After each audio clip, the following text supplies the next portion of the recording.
When asked if he was in favor of cutting arts funding during the war, Winston Churchill replied with, "Then what are we fighting for? What are we fighting for?" Jenny. Every day, Jenny does a double check just to make sure there aren't any bed bugs stuck to her clothes. She can't stand to die from that kind of embarrassment again. She quickly eats a balanced breakfast of a glass of water and nervous butterflies. That girl was born doing chin-ups off the poverty line, but she calls them an exercise in optimism. Jenny's mother is a disappearing act she hasn't seen in months. Jenny's father is illiterate but learned how to spell incarceration through definition. Jenny's sister inherited bipolar disorder and full-time custody of her siblings. You'd swear the two of them had just robbed a casino with the amount of chips on their shoulders. Man. Sometimes life just isn't fair. Jenny doesn't need another social worker to walk in and out of her life. What that girl needs is access to a music room for a 12-year-old. She has a voice that could bring Elvis to his knees, breathe color into black and white movies. She does it so naturally, the birds get jealous, but she gets shh more times than she gets encouraged because her humming is cited as housefly and not hummingbird in the classroom. She's learning to abandon her gift. Like a child in a basket every time she succumbs to the weight of textbooks. Funny. I thought spines were supposed to keep your chin up.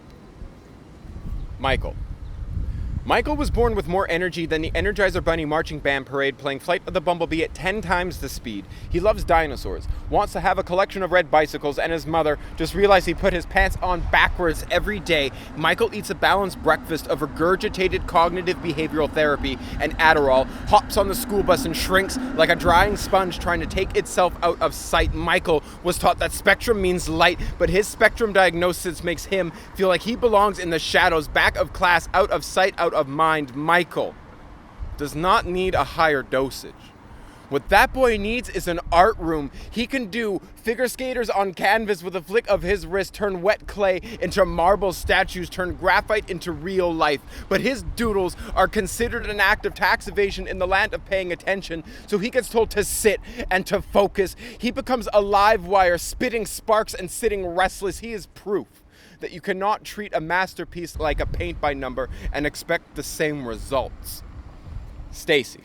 Stacy is a balancing act between giving up and pushing through. She wears a heart that feels like cement shoes and lives with a brain that feels like a knife fight every day. Stacy eats a balanced breakfast of half an apple cut in 3/4, no skin, no core. When your brain is at war with itself, the body becomes the battleground, and eating disorders have always been about control. When it comes to food for thought, though, she puts so much poetry in her journal, the Mona Lisa could read it, lose face, and shed a tear.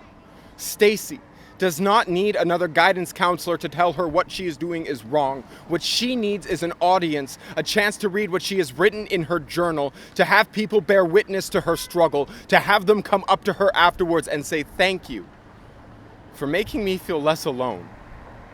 Michael, Jenny, and Stacy are 3 kids you would find in the same classroom. Times that by 10, and you have 30 individual experiences all sitting in the same class. Teachers. We're never taught how to put on a superhero cape, but they do it anyways, as best they can with what they have. It is a tough job making sure that every Icarus does not fly too close to the sun, replacing blisters with capacity building. I have seen it for myself. I've watched students dressed as shadows emerge hibiscus flowers the moment they were given an avenue of expression. I have seen the most troublesome storms quell their pain the moment they were given a chance to talk. I have seen rainbows emerge from storm clouds, all because of the arts. When asked if he was in favor of cutting arts funding during the war, Winston Churchill replied with, "Then what are we fighting for?" It's not so much a question of what we fight for, but for who.